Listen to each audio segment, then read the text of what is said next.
इस चैप्टर में सबसे पहले ये बेसिक बातें सिखाना चाह रहा हूँ। ये बेसिक बातें सीख जाएंगे तो वो जो प्रोविजन है वो बहुत आसान लगेगा। ये उतना बड़ा नहीं है कॉन्ट्रैक्ट जैसा कि इसके अंदर बहुत सारी बातें करनी है। एक निगोशिएबल इंस्ट्रूमेंट एक्ट है, सीधी सी बात है। राइटिंग में दो लोग आपस में अपने राइट एंड ऑब्लिगेशन डिसाइड कर रहे हैं। मतलब एक पेपर बनाया उन्होंने लिखित में, और उस पेपर से किसी का राइट मिलेगा, किसी को ऑब्लिगेशन मिलेगी। इसको तीन तीन तरीके से देखा जा सकता है। बनाने वालों के एंगल से देखोगे तो जो इस पेपर को बनाएगा, ड्रॉवर, जिसके लिए ये बनाया जाएगा, ड्रॉई। प्रॉमिस के एंगल से देखोगे तो जो प्रॉमिस करेगा वो प्रॉमिसर, जिसको प्रॉमिस मिलेगा वो प्रॉमिसी। और पैसों के एंगल से देखोगे तो जो इस पेपर के बेसिस पे जिसको पैसे देना है वो पेयर, और जिसको पैसे मिलेंगे वो पेई। कहानी में तीन ही तो बातें होंगी। उस पेपर में एक प्रॉमिस किया गया होगा, उस पेपर को किसी ने बनाया होगा, और उस पेपर के बेसिस पे किसी को पैसे मिलेंगे। अरे तीन ही तो कहानी है ना उस पेपर की। वो पेपर बनाना है, वो पेपर पे किसी को प्रॉमिस मिला है, किसी ने प्रॉमिस किया है, और वो पेपर की वजह से किसी को पेपर पैसे मिलेंगे, कोई पैसे देगा। उस पेपर के तीन ही तो कैरेक्टर है। ये बात समझ में आया या नहीं आया? हाँ ओके। और ये प्रॉमिसरी नोट में मैंने कहा, promissory note, bill of exchange और चेक, निगोशिएबल इंस्ट्रूमेंट ने केवल तीन ही पेपर आइडेंटिफाई किए इस एक्ट में। तीन ही तरह के पेपर है बस, चौथा पेपर नहीं है। निगोशिएबल इंस्ट्रूमेंट में केवल तीन पेपर है। प्रॉमिसरी नोट वो पेपर है जिसमें जो व्यक्ति प्रॉमिस करता है वो खुद ही उसे बनाता है। प्रॉमिस करने वाला ही ड्रॉवर है, और वो खुद ही प्रॉमिस कर रहा है तो किसी को एक्सेप्टेंस करने की जरूरत नहीं है। जबकि बिल ऑफ एक्सचेंज एक ऑर्डर इंस्ट्रूमेंट है। ऑर्डर मतलब एक व्यक्ति दूसरे व्यक्ति को ऑर्डर दे रहा है कि तुम मुझे पैसे दोगे या तुम उसे पैसे दोगे। कि जो भी व्यक्ति उसे ड्रॉ करेगा उस पेपर को, वो दूसरे को ऑर्डर देगा। तो ऑब्वियस बात है भैया, तुमने जिसको ऑर्डर दिया है वो एक्सेप्टेंस भी तो करेगा, तब तो वो पेपर वैलिड होगा। हाँ समझ नहीं आया? अंतर है तो बताओ। ओके। सपोज हम दोनों लोगों के बीच में तीन बातें होनी है। एक पेपर बनाया जाना है, एक व्यक्ति प्रॉमिस करेगा कि वो दूसरे व्यक्ति के लिए क्या परफॉर्म करेगा, और ऑब्वियसली वो पेमेंट परफॉर्मेंस ही होती है। ये पेपर्स केवल पेमेंट्स के लिए ही बनते हैं। तो एक दिन मुझे पैसे मिलेंगे, तुम पैसे दोगे। अब हम अगर ये पेपर बनाए तो सबसे पहला सवाल ये है कि इसे कौन बनाए। इसे मैं भी बना सकता हूं और इसे तुम भी बना सकते हो। अगर तुम बनाओगे तो ये कहलाएगा प्रॉमिसरी नोट, क्योंकि तुम्हें ही पैसे देने, तुम ही ये बना रहे हो। तो तुम ड्रॉवर हो गए। ड्रॉवर भी तुम ही हो गए, क्योंकि मैंने कहा इसको पेयर पेई से मत जोड़ना। ये सोचना कि ड्रॉ कौन कर रहा है पेपर, वो ड्रॉवर है। हाँ तुम पेयर भी हो, तुम ड्रॉअर भी हो, और तुम ही प्रॉमिस कर रहे हो। अब मुझे बताओ, इसको एक्सेप्टेंस की जरूरत है क्या इस पेपर को? इसीलिए इंडिया में वो जो करेंसी नोट चल रहा है वो प्रॉमिसरी नोट है। किसका? आरबीआई का। उसको किसी के एक्सेप्टेंस की जरूरत नहीं है। कि कोई एक्सेप्टेंस का साइन करेगा तब वो वैलिड होगा, नहीं, वो वैलिड ही है। प्रॉमिसरी नोट वैलिड ही होता है बनते से, क्योंकि उस पे जिसने प्रॉमिस किया वो खुद बनाएगा, खुद ही साइन कर देगा। समझ में आया क्या? ये बात समझ में आई कि इसको एक्सेप्टेंस की नीड ही नहीं है। लेकिन बिल ऑफ एक्सचेंज के बारे में सोचो। मैं ऑर्डर दे रहा हूं, मैं एक पेपर लिख रहा हूं कि तुम लोग मुझे इस तारीख को इतने पैसे दोगे। उसमें पैसे मैं डाल रहा हूं, बना मैं रहा हूं, पैसे दोगे तुम। तो क्या तुम वो पेपर देखोगे नहीं कि क्या क्या लिखा है, क्या तारीख है, क्या अमाउंट है? और जब तक तुम उस पर साइन नहीं करोगे उसकी क्या वैलिडिटी है? ऐसे तो मैं किसी को भी ऑर्डर दे दूं मुझे 10 लाख रुपए वो देगा, और वो नहीं दे तो मैं कोर्ट में जाके वो पेपर दिखा दूं और उनसे बोलूं कि ये देखो, ये मेरे को पैसे नहीं दे रहा है, मैंने बनाया था ये पेपर। अरे इसका कोई सेंस है? लेकिन अगर वो तुमने ही लिख के दिया है, साइन करके दिया है कि तुम मुझे पैसे दोगे, उस पर किसी के एक्सेप्टेंस की जरूरत थोड़ी थी। वो पेपर वैलिड है, मैं ले जाके कोर्ट में दिखा दूंगा। तो बिल ऑफ एक्सचेंज को वैलिडिटी के लिए क्या जरूरी होता है कि, अब देखो, इसे बना कौन रहा है बिल ऑफ एक्सचेंज को? मैं बना रहा हूं। जिसको पैसे लेने हैं वो बना रहा है। प्रॉमिसरी नोट किसने बनाया? जिसको पैसे देने हैं वो बना रहा है। बनाने वाला तो ड्रॉअर ही कहलाएगा। इसलिए मैंने कहा था कि सीधे रटना मत कि पेयर ड्रॉअर है क्या, प्रॉमिसर ड्रॉअर है क्या। नहीं, जो बनाता है वो ड्रॉअर है। अरे कुछ समझ में आया कि ऊपर से जा रही है सब बातें? हाँ आ गया। इसे, इस कहानी को मैं एक और टोन में समझा दूं, चलो। अपना बिजनेस है,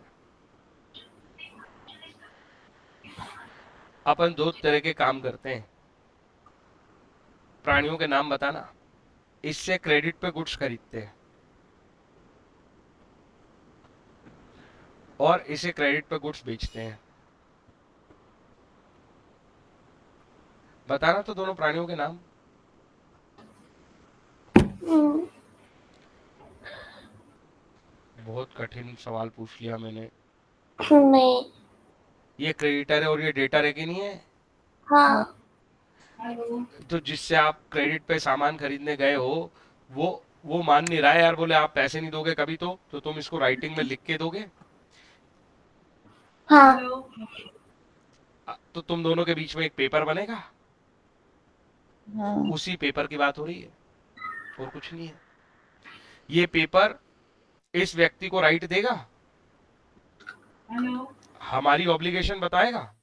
हाँ। अब सवाल है कि ये पेपर कौन बनाए। इसे चाहे तो क्रेडिटर बना सकता है। अगर क्रेडिटर इस पे ये सब डिटेल डालेगा कि 3 महीने बाद बिजनेस उसे कितने पैसे देगा, सपोज अमाउंट डाल दे 10,000 रुपए देगा, तो सर्टेन सम सर्टेन पीरियड बाद उसे मिलेगा, ऐसा पेपर पे उसने लिख दिया। केवल उसके लिखने से काम चल जाएगा या हमें उस पर एक्सेप्टेंस देनी पड़ेगी? एक्सेप्टेंस देनी पड़ेगी। क्योंकि ये क्या बनाया उसने, ऑर्डर इंस्ट्रूमेंट। इसका ड्रॉवर ये है। लेकिन इस कहानी के अलावा अगर मैं कहूं ये पेपर हम बनाए तो हम बना देंगे।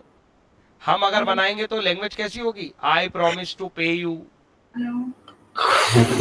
सर्टेन डेज बाद सर्टेन सम ऑफ अमाउंट, पक्का पे कर दूंगा, ऐसा लिख दिया मैंने। अब बताओ, इस पेपर को एक्सेप्टेंस की जरूरत है? नहीं। मैं खुद ही लिख के खुद ही साइन कर रहा हूं, अब और कौन एक्सेप्टेंस देगा, मैंने कर तो दिया सब। तो ये बनते से वैलिड है, it does not need acceptance. तो इसे बोलते हैं प्रॉमिसरी नोट, ये जो अपन बोल रहे हैं कि आई प्रॉमिस टू पे। और वो जो बना रहा था उसे बोलते हैं बिल ऑफ एक्सचेंज। क्या अभी भी कहानी समझ नहीं आ रही? आगे। निगोशिएबल इंस्ट्रूमेंट का यूज बिजनेस में कहाँ हो रहा है, कैसे होता है, किस पर्पस का है, क्या ये सब बातें समझ में आई अच्छे से? हाँ ऐसी की ऐसी कहानी डेटर के साथ हम बनाएंगे। भाई डेटर हमसे उधार ले गया, हमको इसके साथ यही रिलेशन मेंटेन करना है कि एक पेपर चाहिए हमारे बीच में। तो सवाल ये होगा कि कौन बनाएगा? अरे बोलो ना, हाँ या ना। हाँ ये डेटर के साथ पेपर बनाना है तो कौन बनाएगा, तुम बताओ। कौन बनाएगा तो क्या कहलाएगा? अगर हम बनाएंगे तो ये पेपर क्या कहलाएगा, अगर डेटर बनाएगा तो ये पेपर क्या कहलाएगा? ड्रॉअर ही कर रहे हैं। हाँ, दोनों में से जो बनाएगा वो ड्रॉवर कहलाएगा। हाँ। ठीक है, ये ड्रॉ करेगा तो ये ड्रॉवर कहलाएगा। हम बिजनेस है, हम ड्रॉ करेंगे तो ड्रॉवर कहलाएंगे। पर ये पेपर क्या कहलाएगा, मैं ये पूछ रहा हूँ। ये तो हम कहलाएंगे ड्रॉवर, तो पेपर को क्या बुलाए? अपन वो ये बिल्स ऑफ एक्सचेंज। यस, क्योंकि ये ऑर्डर इंस्ट्रूमेंट है। हाँ। वो इसमें कोई प्रॉमिस की भाषा आएगी क्या? नहीं। इसमें भाषा क्या आएगी, आई ऑर्डर टू पे you this and this amount after this and this month. हमारी भाषा तो ऐसी होगी ना कि इसमें ये लिख दोगे आई प्रॉमिस टू पे यू। नहीं। और अगर इसे डेटर बनाता तो ड्रॉवर कौन होता, तो डेटर ड्रॉवर हो जाता। हाँ। पर ये कहानी थोड़ी, दोनों एक साथ थोड़ी एग्जिस्ट करेंगे, कोई एक ही बनाएगा। वो डिसाइड हो जाएगा दोनों में कि कौन बना रहा है। अरे बोलो, समझ में आ रही है बात क्या है? इसको प्रैक्टिकली समझ लोगे तो आसान है। ये अगर डेटर ही बनाता तो यहां भाषा आती आई प्रॉमिस टू पे यू।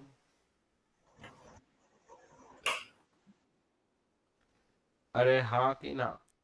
हाँ और यहाँ पे भाषा आती है आई प्रॉमिस टू पे यू, यही ड्रॉवर हो जाता। और यहाँ पे इसको एक्सेप्टेंस की जरूरत नहीं होती, ये कहलाता प्रॉमिसरी नोट। हाँ हाँ। मैंने मेरी कोशिश कर ली है। अब एक और बात बताओ, अकाउंट्स में भी तुम इसको यूज करते हो इस इंस्ट्रूमेंट को, इसीलिए इसको हम बोल देते हैं bill payable bill receivable. Bill receivable. लेकिन क्या इस इन दोनों वर्ड से क्या पता चलता है, ये बिल ऑफ एक्सचेंज है या प्रॉमिसरी नोट है? Bills of exchange. कुछ भी हो सकता है। प्रॉमिसरी नोट को भी बिल पेबल बिल रिसीवेबल ही बोलते हैं, और बिल ऑफ एक्सचेंज को भी बोलते हैं। उसकी टेक्निकल ये टेक्निकलिटीज में नहीं घुसते हैं कि लॉ में उसको कैसे बनाया था, किसने बनाया था, क्या था।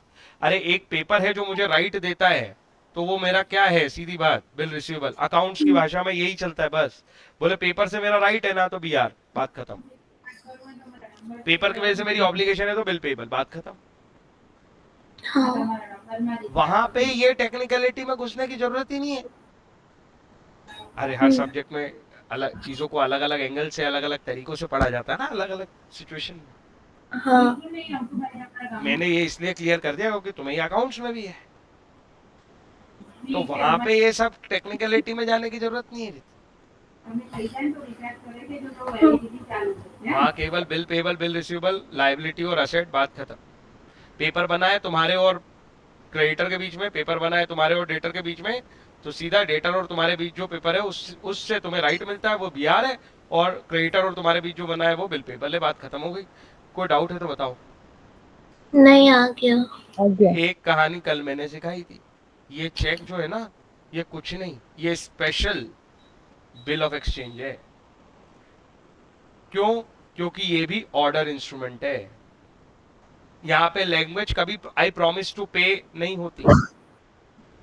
ऑर्डर होता है बैंक को, क्योंकि बैंक में हमारे पैसे जमा है, तो बैंक को ऑर्डर होता है।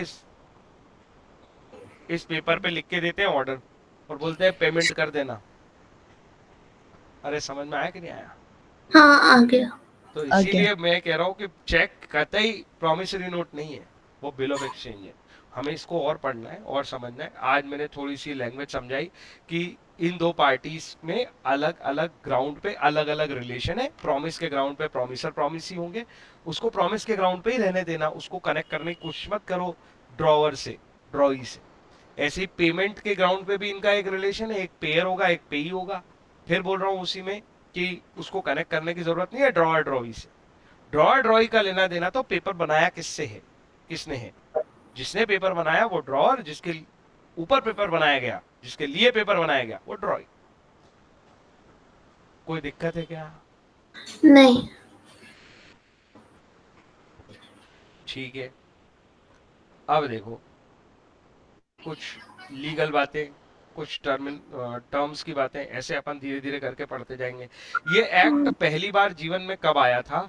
ये एक्ट एग्जिस्टेंस में आया था 1881 में। 1881। कॉन्ट्रैक्ट एक्ट आया था 1872 में। कॉन्ट्रैक्ट एक्ट लगभग हमारे सबसे पुराने एक्ट्स में से एक है, क्योंकि कॉन्ट्रैक्ट आया तभी ये सब आ पाए, हाँ।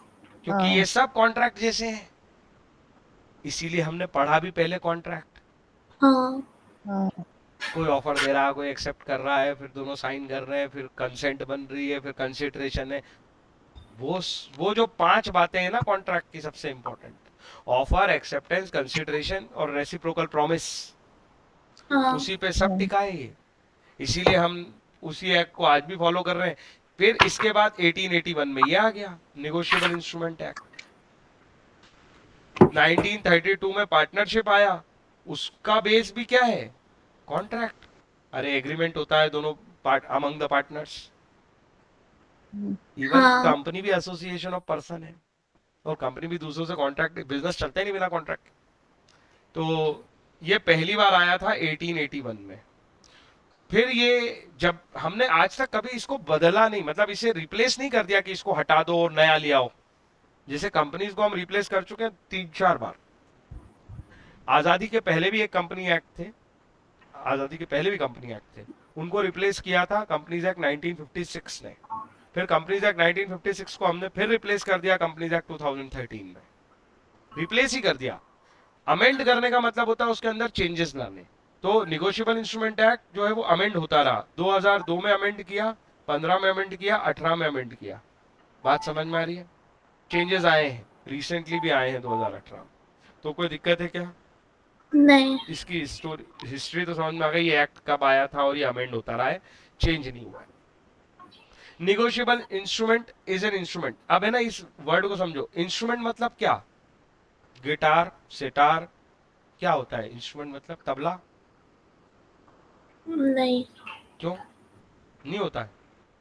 होता है पर ये वाला वो नहीं है। ये वाला वो नहीं है। सब्जेक्ट अलग अलग होते हैं सर, तो वर्ड के मीनिंग अलग अलग लेने पड़ते हैं। बोलो हाँ हाँ या ना? म्यूजिक हाँ में पढ़ रहे हो और इंस्ट्रूमेंट वर्ड आएगा तो हम वैसा मीनिंग लेंगे। हम लॉ पढ़ रहे हैं, जब भी लॉ पढ़ रहे हैं और इंस्ट्रूमेंट वर्ड आ गया हम्म, तो इंस्ट्रूमेंट वर्ड का क्या मीनिंग लेंगे हम लॉ में? एक ऐसा पेपर या डॉक्यूमेंट यू कैन से जो लीगल हो चुका है। लीगल हो चुका है मतलब समझना क्या क्या हो चुका है उस पे। लीगल डॉक्यूमेंट होने का मतलब होता है उसके ऊपर स्टैंप ड्यूटी पे कर दी गई है। स्टैंप ड्यूटी पे करने का तरीका क्या होता है? आप स्टैंप वेंडर से एक स्टैंप खरीदते हो, स्टैंप देखा ना, 500 रुपए, 100 रुपए, 10 रुपए का ऐसा स्टैंप पेपर होता है, उसके ऊपर ऐसा नोट जैसा छपा होता है, उस पर लिखा होता है 500 रुपए।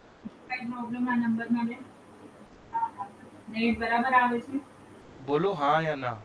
ऐसा हाँ डॉक्यूमेंट जो लीगल है, इसकी परिभाषा क्या है सर? किसी डॉक्यूमेंट को लीगल कब बोलेंगे? जब उस पे स्टैंप ड्यूटी पेड हो जाए प्लस उसकी नोटिंग हो जाए। और ये दो वर्ड मैं तुम्हें बार बार सिखाता हूं। नोटिंग का क्या मतलब है? एक रजिस्टर है सर हाँ गाड़ी रजिस्टर करने का, एक रजिस्टर है सर प्रॉपर्टी रजिस्टर करने का।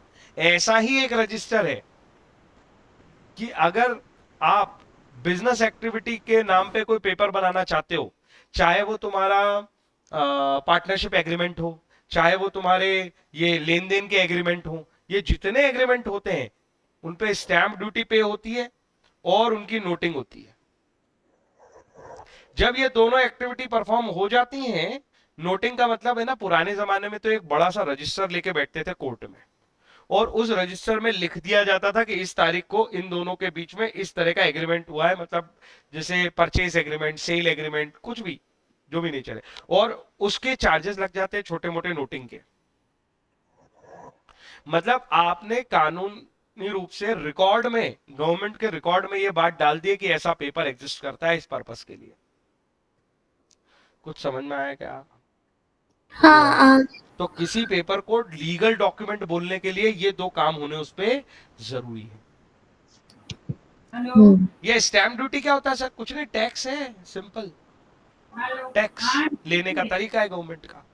ड्यूटी मतलब टैक्स ही होता है, और स्टैंप मतलब होता है सील। तो गवर्नमेंट का ठप्पा लगेगा, उसके लिए गवर्नमेंट आपसे टैक्स लेगी। किस बात का? जैसे तुम गुड्स बाइंग सेलिंग करते हो तो टैक्स नहीं देते हो, इनडायरेक्ट टैक्स देते हो ना। इनकम कमाते हो तो डायरेक्ट टैक्स देते हो। ऐसे ही जब भी कोई लीगल डॉक्यूमेंट या एग्रीमेंट बनाओगे किसी के साथ, कोई उसके उस एग्रीमेंट के बेसिस, आपको एग्रीमेंट चाहिए तो आपको स्टैंप ड्यूटी पे करनी है, सीधी बात। तो ही वो लीगल एग्रीमेंट बनेगा। कोई डाउट? नहीं। तो टैक्स लेना किसी इवेंट पे डिपेंड करता है हमेशा। जैसे इंपोर्ट ड्यूटी लेनी है तो बाहर के देश से अपने देश में गुड्स लाए इसलिए टैक्स दे दो। आपने कुछ परचेज किया, जीएसटी दे दो। आपने इनकम कमाई, इनकम टैक्स दे दो। वैसे ही अगर आपने कोई एग्रीमेंट बनाया जिसको आप लीगल वैलिडिटी पे लाना चाहते हो कि कल को इस पेपर को एविडेंस की तरह से प्रेजेंट कर पाऊं मैं कोर्ट में, वो लीगल डॉक्यूमेंट बन जाए, उस डॉक्यूमेंट पे मेरा राइट आ जाए, ये पेपर के बेसिस पे सूट फाइल हो पाए, तो भैया उसे लीगल डॉक्यूमेंट बनाना पड़ेगा, उस पर स्टैंप ड्यूटी देनी पड़ेगी, उसकी नोटिंग करानी पड़ेगी, तब वो लीगल डॉक्यूमेंट बनेगा। और ये ऐसा ही लीगल डॉक्यूमेंट जो right and liability, vice versa, right and liability दो पार्टीज के बीच में बनाता है, बिटवीन टू पार्टीज एस्टेब्लिश करता है, ऐसा लीगल डॉक्यूमेंट ही क्या कहलाता है लॉ की भाषा में? इंस्ट्रूमेंट। ये सब क्वालिटी जिसमें होगी तब बनेगा वो क्या? इंस्ट्रूमेंट। तो ऐसा लीगल डॉक्यूमेंट जो दो पार्टी के बीच में राइट और लायबिलिटी बनाता है, रेसिप्रोकल प्रॉमिस दिखाता है, एक पर्सन पे करेगा दूसरे पर्सन को पैसे मिलेंगे, फाइनेंशियल वैल्यू का लेन देन होगा, गुड्स का हो सकता है, फाइनेंशियल वैल्यू का हो सकता है। फाइनेंशियल वैल्यू बोल दिया मैंने पैसों के लिए, तो वो कहलाएगा इंस्ट्रूमेंट। अब ये निगोशिएबल वर्ड का मतलब क्या है? बहुत मजेदार वर्ड है निगोशिएबल। निगोशिएबल का यहाँ पे मतलब है फ्रीली ट्रांसफरेबल। निगोशिएबल का मतलब है जिसके बे ऐसा इंस्ट्रूमेंट बना दो जो निगोशिएशन कराने में सक्षम है लोगों के बीच में। जैसे गुड्स लिया तो इंस्ट्रूमेंट दे दिया वो भी काफी है, जैसे चेक दे देते हैं, और उसके फायदे ये हो जाते हैं कि मैं आगे भी उसे यूज कर सकता हूँ। भाई ये जो ये कहानी थी मैंने बताया था इसमें पहले भी तुम्हें कि एक बिजनेसमैन को उधारी पे काम करने में दिक्कत क्या है। आज हमने इसको गुड्स उधार पे बेच दिया, सपोज करो हम बिजनेस है और हमने यहाँ पे आज उधार पे गुड्स बेच दिया डेटर को। भैया हमारा गुड्स चला गया और अपनी जेब में पैसे भी नहीं आए, उधार पे बेचा है तो हम एक पेपर ले लेंगे। ये पैसे बाद में देने को रेडी है तो हम पेपर ले लेंगे। बाद में कभी ये जैसे मेरे पास पैसे नहीं है पर ये पेपर है, तो मेरे परचेजर को भी मैं ये पेपर दे के बोलूंगा यार ये पेपर रख, पेमेंट आएगा तू ले लेना। तो मेरे खरीदारी करने में भी ये पेपर यूज हो जाएगा। तो जो काम करेंसी करके देती थी निगोशिएशन, ये निगोशिएशन करेंसी करके देती थी, तो हमने करेंसी का अल्टरनेट बनाए हैं। तो बेसिकली वही काम ये पेपर करके दे रहा है लगभग। पर ऑब्वियसली ऐसे पेपर के लिए कुछ नियम कायदे कानून होने चाहिए। ये पेपर कैसे बनाया जाए, ये पेपर वैलिड कब होगा, इस पेपर पे किसके क्या राइट और क्या लायबिलिटी होगी, कितने तरह के ऐसे पेपर बना सकते हो। तो केवल 3 तरह के पेपर हमारी इकोनॉमी में ऐसे चलते हैं इंडिया में। ये एक्ट 3 ही तरह के पेपर को वैलिडिटी देता है। ये बात समझ में आई कि नहीं आई? हाँ आ गई। इस पेपर को ट्रांसफर करने के 2 तरीके होते हैं। एक होता है सिर्फ डिलीवर कर दो, दे दो, बस हाथ से दे दो किसी को, वो ले ले आपसे, इसको बोलते हैं डिलीवर करना। एक होता है एंडोर्समेंट एंड डिलीवरी, मतलब जिस व्यक्ति को दे रहे हो उसका नाम भी मेंशन कर दो। अरे कुछ समझ में आया कि नहीं आया? नहीं आया हो तो मैं बताता हूँ। आया। इसमें एक सबसे बढ़िया तरीका है चेक पे, अभी समझ में आ जाएगा। तुमने चेक देखा है ना? चेक देखा है ना? हाँ, उसमें एक यहाँ पे अमाउंट लिखने की जगह होती है, यहाँ पे लिखते थे वो इन वर्ड्स अमाउंट लिख दो, यहाँ पे सिग्नेचर करने की जगह होती है, साइन कर दो, यहाँ चेक नंबर डाला होता है। अरे हाँ या ना? हाँ सबसे पहली लाइन किस बारे में होती है? जिसको दे रहे हो उसका नाम। हाँ, तो अगर तुम चाहो कि यहाँ पे तुमने सपोज 10,000 रुपए लिख दिए, या वर्ड्स में भी 10,000 रुपए लिख दिए, है ना, चेक पे साइन भी कर दिया और ये जगह खाली छोड़ दी, तो क्या ये इनवैलिड चेक है? ये नहीं। बैंक में जाएगा तो पैसे निकलेंगे कि नहीं निकलेंगे? बताओ बताओ। तुमने नहीं लिखा नाम, हाँ। तो इस चेक से पैसे निकल जाएंगे कि नहीं? नहीं। एक काम करना, मेरे को फीस का चेक दे देना ऐसा, फिर तेरे को पता चलेगा निकलेंगे कि नहीं निकलेंगे। निकल जाएंगे। उसमें क्या कमी है? मेरा नाम नहीं है। नहीं निकल जाएंगे क्योंकि साइन और ऐसे चेक को बोला जाता है बियरर चेक। हाँ। जो बियर करेगा ना इसे, उसका फ्रीली ट्रांसफरेबल होने के लिए लोग ऐसा चेक देते हैं। अरे 10,000 के ऊपर तो जाएंगे नहीं ना, लिखे हैं यहाँ वर्ड्स में, लिखे हैं यहाँ अमाउंट लिखा है। हाँ। पर अगर तुम मेरा नाम लिख दोगे और मुझे इसे आगे ट्रांसफर करना होगा तो मैं मेरा नाम काटूं, फिर कटा हुआ चलेगा? बैंक में चलता है, उस पर कटपिट हो जाती है तो चलता है? या बैंक वाला बोलेगा ये पता नहीं है ऑनर ने दिया है कि नहीं? नहीं, इसके अगेंस्ट नहीं। चेक पे कोई काटा पिटी नहीं चलती है, बिल्कुल भी नहीं। हाँ। हाँ, तो अगर तुम मेरा नाम लिख के दे दोगे मुझे, तो इसकी प्रॉब्लम जानते हो क्या है मेरे लिए? मेरे लिए प्रॉब्लम ये है कि अब मेरे को ये, अगर मुझे सपोज मुझे भी किसी को पेमेंट करना है तो मैं ये चेक दे सकता था, पर मेरा नाम लिखा है तो अब मैं नहीं दे पाऊंगा। हाँ तो निगोशिएबिलिटी या ट्रांसफरेबिलिटी रुकती है नाम लिखने से। नमस्ते भाई। कुछ समझ में आ रही बात की ऊपर से जा रही है सब? बात करूंगा तुम्हारा आ रही है। तो अगर तुम मुझे इसे नाम लिख के दोगे, आज हमारा नंबर में रिचार्ज होती दिए तो तुमने मुझे दोनों है, लेकिन अंतर देखना, इसीलिए मैं सिखा रहा था। हाँ तो भाई ने Negotiable instrument means document which is freely transferable तो नहीं है by the custom of trade net में कोई problem from one person to another। ये एक व्यक्ति से दूसरे को ट्रांसफर हो सकता है mere by delivery, और तरीका नंबर 1, केवल डिलीवर कर दो या फिर उसे एंडोर्स करो, मतलब उसका नाम मेंशन करके उसे डिलीवर कर दो। तुम बिना नाम मेंशन करे भी डिलीवर कर सकते थे मुझे, और तुम नाम मेंशन करके भी मुझे डिलीवर कर सकते हो। अरे कुछ समझ में आया क्या? अभी भी ऊपर से गया? आया। हम्म, अंशिका, ये समझ में आई बात? हाँ, आ गया।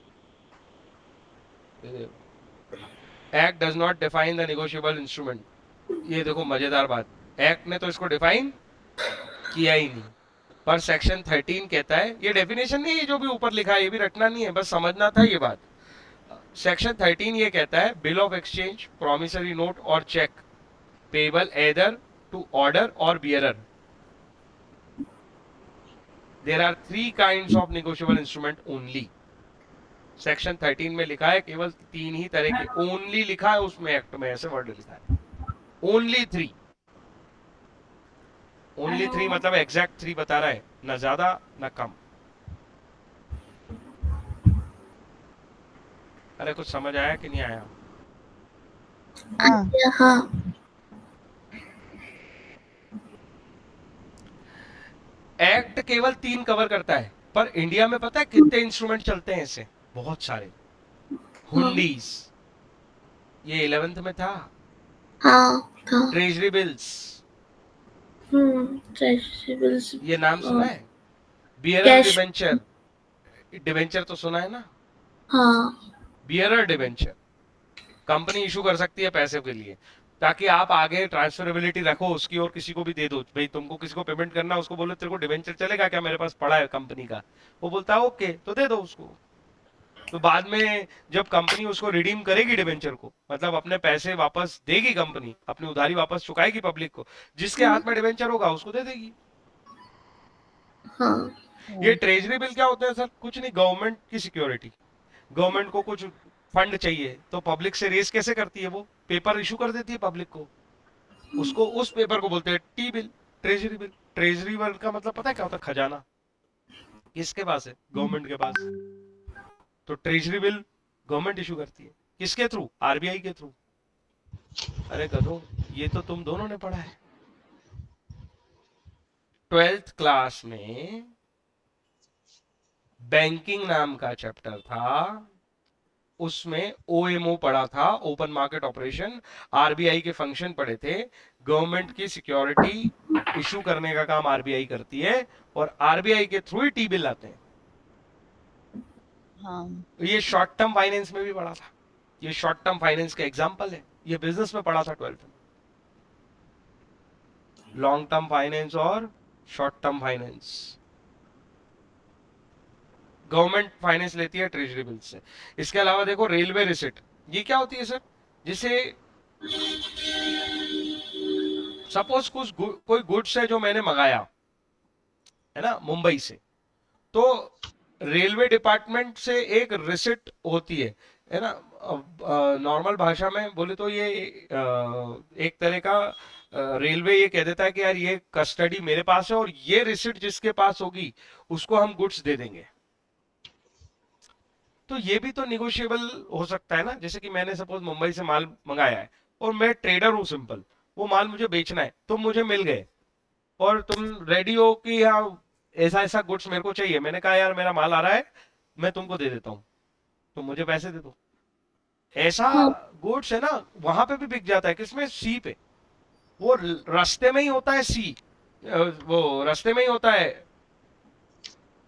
सामान, फॉरेन से आ रहा है, ठीक है, और मेरे पास केवल इसी तरह की एक रिसिट है जिसको हम बोलते हैं बिल ऑफ लेडिंग, ये भी 11th में था, हाँ नमस्ते भाई। इंपोर्ट एक्सपोर्ट में। वो पेपर जब इंपोर्ट एक्सपोर्ट पे आता है तो बिल ऑफ लेडिंग कहलाता है, और हमारी ट्रेन वगैरह से चलता है तो रेलवे रिसिट है, दोनों का काम एक ही है।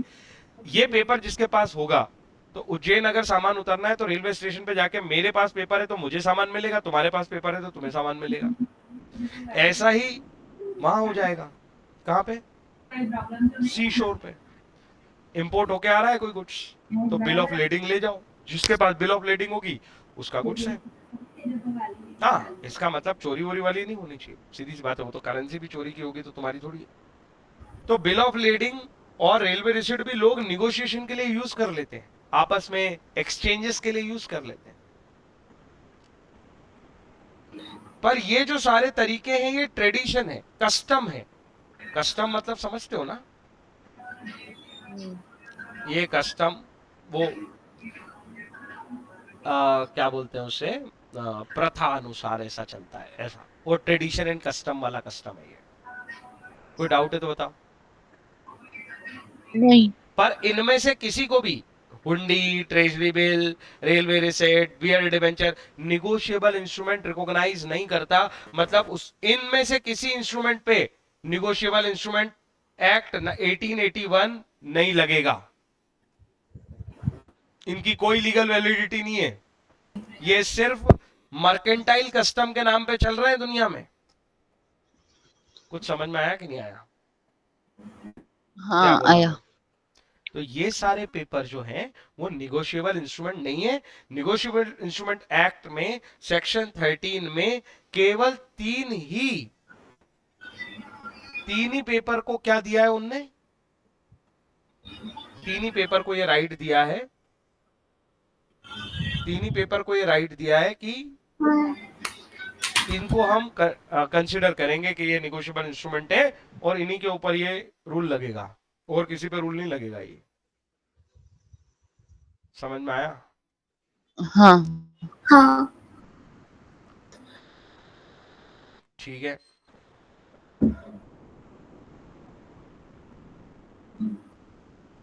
अभी यहाँ पे जो आगे की कहानी है, ठीक है, वो ज्यादा हो जाएगी, पर मैंने ये जो छोटी छोटी बातें समझाई है तुम्हें, वो छोटी छोटी बातें समझने जरूरी है। हाँ। क्या क्या समझा हमने, फटाफट रिवाइज करते हैं। हमने सबसे पहले समझा कि ये देखो नाम जो है ना, ये ड्रॉवर, ड्रॉई, ये केवल कौन बना रहा है इसी बात पे डिपेंड करते हैं, किसी और चीज से इसको रिलेट करने की जरूरत नहीं है। जब पेयर पेई वर्ड आए तो उसको रिलेट करो केवल पेमेंट से, और प्रोमिसर प्रोमिसी को प्रॉमिस से। इनको इंटरलिंक करके याद रखने की या उसको समझने की कोशिश ही मत करना, कंफ्यूज होते रहोगे। दूसरी बात मैंने सिखाई, ये तीन ही इंस्ट्रूमेंट होते हैं जो निगोशिएबल इंस्ट्रूमेंट एक्ट में कवर्ड है। निगोशिएबल इंस्ट्रूमेंट क्या होते हैं इसे डिफाइन नहीं किया है एक्ट ने, पर मैंने तुम्हें समझा दिया कि देखो इंस्ट्रूमेंट लॉ में, लॉ की भाषा में इंस्ट्रूमेंट एक ही तरीके से एक्सप्लेन होता है कि ये लीगल डॉक्यूमेंट है, इस पे स्टैम्प ड्यूटी पे हुई है, इस पे नोटिंग हुई है, तो इसलिए इस डॉक्यूमेंट के बेसिस पे किसी का लीगल राइट बना है और किसी की लीगल ऑब्लिगेशन बनी है फाइनेंशियल वैल्यू को लेने देने की। ये पेपर इंस्ट्रूमेंट कहलाएगा। कोई डाउट है क्या? नहीं। निगोशिएबल वर्ड का मतलब मैंने बताया जिसके बेसिस पे बाइंग सेलिंग हो सकती हो, निगोशिएशन हो सकते हो, है ना, लोन लिया जा सकता है, लोन दिया जा सकता है, गुड्स बेचा जा सकता है, ऐसे पेपर निगोशिएबल कहलाएंगे। अगली इंपॉर्टेंट बात हमने ये पढ़ ली कि और भी पेपर हैं जो इंडिया में चल रहे हैं और जो निगोशिएबल इंस्ट्रूमेंट हैं, लेकिन उन्हें निगोशिएबल इंस्ट्रूमेंट एक्ट नहीं मानता है। निगोशिएबल इंस्ट्रूमेंट वो कस्टमरी मर्केंटाइल बेसिस पे, मतलब एक तरह से प्रथा अनुसार हमारे बिजनेस में यूज हो रहे हैं कई सालों से। कोई डाउट? नहीं। ये इंस्ट्रूमेंट ऑर्डर भी हो सकता है और बियरर भी हो सकता है इस वर्ड को, और ये इंस्ट्रूमेंट मियर डिलीवरी से भी ट्रांसफर हो सकता है और एंडोर्समेंट और डिलीवरी से भी ट्रांसफर हो सकता है। ये वाले वर्ड को हमने समझा ये चेक के एग्जांपल पे। आप नाम लिख के दे रहे हो, आप बिना नाम लिखे दे रहे हो, तो मेयर डिलीवरी से या एंडोर्समेंट एंड डिलीवरी? डिलीवरी तो करनी पड़ेगी, देना तो है ही, फिजिकल पोजीशन तो दिया ही तुमने, डिलीवर तो किया ही सही, लेकिन एंडोर्स भी कर दिया, मतलब किसी का नाम भी लिख दिया उसमें। कोई डाउट? नहीं आ गया। और एक इंपॉर्टेंट बात और समझा दी थी मैंने, हाँ, प्रॉमिस वर्ड का मतलब, प्रॉमिसरी नोट में प्रॉमिस वर्ड का मतलब है कि उसमें लैंग्वेज ही ऐसी लिखी जाती है, आई प्रॉमिस टू पे समबडी। तो अगर ऐसी लैंग्वेज है तो ऑब्वियस बात है उसको एक्सेप्टेंस की जरूरत नहीं है, नो नीड ऑफ एक्सेप्टेंस। तुम खुद ही प्रॉमिस करके खुद ही साइन कर रहे हो तो इसे एक्सेप्ट क्यों करना है? लेकिन बिल ऑफ एक्सचेंज जो होते हैं वो ऑर्डर इंस्ट्रूमेंट होते हैं, ऑर्डर इंस्ट्रूमेंट होते हैं तो उसके ऊपर एक्सेप्टेंस करना जरूरी होता है। बात समझ में आई कि नहीं? क्योंकि कोई व्यक्ति बस ऑर्डर दे रहा है, तो ऐसे तो मैं कोई सा भी इंस्ट्रूमेंट घर बैठे बैठे बनाऊं, मेरे को इससे इतने पैसे लेने और फिर ले जाके कोर्ट में खड़ा हो जाऊं, ये वाले व्यक्ति मेरे को पैसे नहीं दे रहा, देखो मेरे पास पेपर है, तो कोर्ट मेरे से पूछेगा भैया ये पेपर किसने बनाया? मैं बोलूंगा मैंने बनाया। क्या लिखा है इसमें? मैं बोलूंगा कि मैंने मिस्टर ए के ऊपर ये ऑब्लिगेशन है कि वो मुझे इतनी तारीख को इतने इतने पैसे देगा। बोले मिस्टर ए के साइन है उस पे? क्या वो तो मैंने नहीं करा है। मतलब आप कुछ भी लिख लोगे तो क्या ए दे देगा? नहीं। इसलिए ऑर्डर इंस्ट्रूमेंट पे एक्सेप्टेंस की जरूरत पड़ती है, और बिल ऑफ एक्सचेंज एक ऑर्डर इंस्ट्रूमेंट है, चेक भी एक ऑर्डर इंस्ट्रूमेंट है, चेक भी एक ऑर्डर इंस्ट्रूमेंट है। इसका क्या मतलब है सर?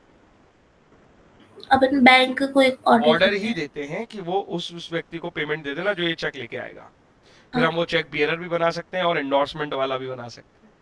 अब तो ये बातें समझ में आ रही, कुछ कुछ वर्ड्स जितनी आसानी से ये वर्ड एक बार क्लियर हो गए तुम्हें, उतनी आसानी से टॉपिक खत्म हो जाएगा, आगे का लॉ उतना आसान लगेगा, उतना आसानी से समझ में आएगा, है ना? ठीक है, तो यहाँ पे बात खत्म करते हैं।